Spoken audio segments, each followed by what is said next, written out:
Power వచ్చింది, దాన్ని వేరే లెవెల్కి తీసుకుపోవాలని మేము కోరుకుంటున్నాం. దాంట్లో ఎక్కడ అనుమానపడే అవసరం లేదు.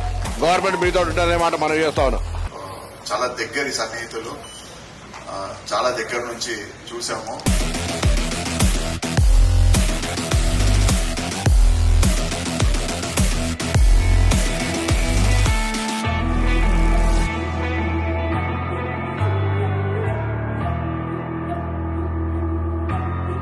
ట్రాన్స్పోర్ట్ సిస్టంలో కూడా మెరుగైన సేవను పబ్లిక్ అంటే కన్వీనియన్స్ కొరకు చేయగలుగుతామో అటువంటి అన్ని చేసే ప్రయత్నం చేస్తాం.